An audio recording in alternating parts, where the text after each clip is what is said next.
Pernah nggak? Justru setelah kamu ikhlas kehilangan sesuatu, hidup kamu pelan-pelan membaik. Rezeki datang dari arah yang nggak kamu duga. Itu bukan hal mistis, itu pola. Karena saat kamu ikhlas melepas, kamu berhenti memancarkan getaran takut dan kekurangan. Maksudnya gimana? Melepas bisa bikin rezeki datang. Gini, banyak orang anggap uang itu cuma kertas. Padahal, uang itu seperti hasil dari energi yang terkumpul. Energi itu kebentuk dari rasa syukur, tenang, damai, tulus, dan cinta. Kalau batin kamu penuh panik, takut habis, takut kurang, yang terpancar justru vibrasi kekurangan. Dan itu bikin hidup kamu makin ngerasa seret. Berarti yang bikin seret itu keterikatan ya? Iya, keterikatan itu seperti menggenggam terlalu kencang.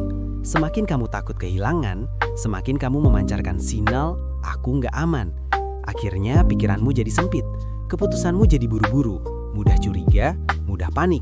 Dan itu sering bikin peluang lewat, atau malah kamu salah langkah. Jadi bukan soal positive thinking doang? Bukan, positif itu baru kulit luarnya.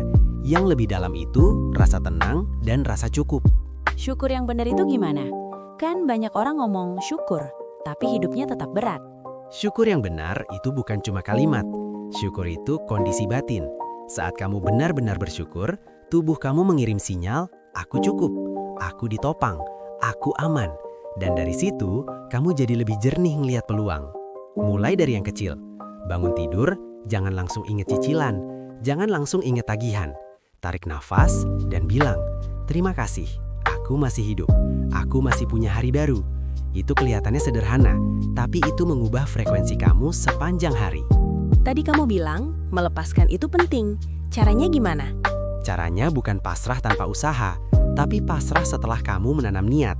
Misalnya, kamu butuh rezeki. Daripada ngomel, coba tanya dengan lembut. Ya Tuhan, tolong tunjukkan jalan terbaik. Aksi apa yang perlu aku lakukan hari ini? Setelah itu, lepas.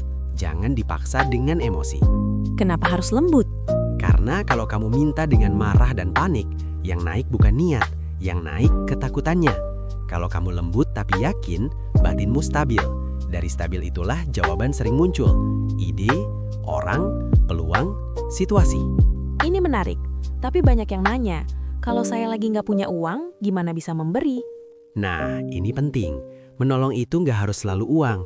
Membantu orang, memudahkan urusan orang, memberi rasa aman, memberi perhatian, memberi solusi, itu juga energi.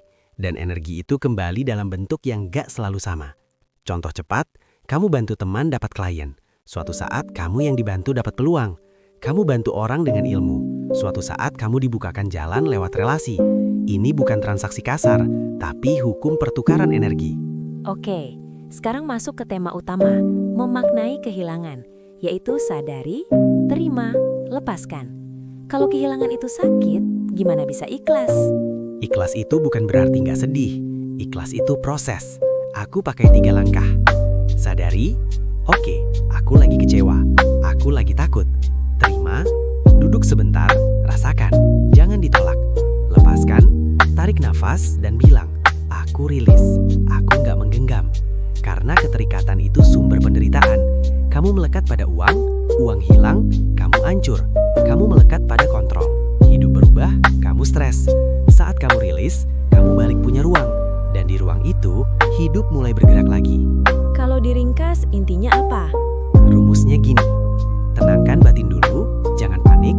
Syukuri yang ada, biar sinyal cukup aktif. Tanya ke dalam, aksi apa yang perlu aku lakukan hari ini?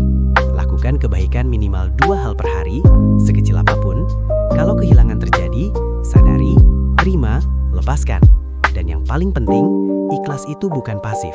Ikhlas itu kamu bergerak tanpa menggenggam. Kalau kamu lagi di fase kehilangan atau lagi merasa rezeki seret, Tulis di komentar, aku belajar melepas. biar kita sama-sama kuat, sama-sama naik pelan-pelan. Jangan lupa like kalau kamu ngerasa ini ngebantu, subscribe biar nggak ketinggalan konten berikutnya, dan share ke teman yang lagi butuh dikuatkan.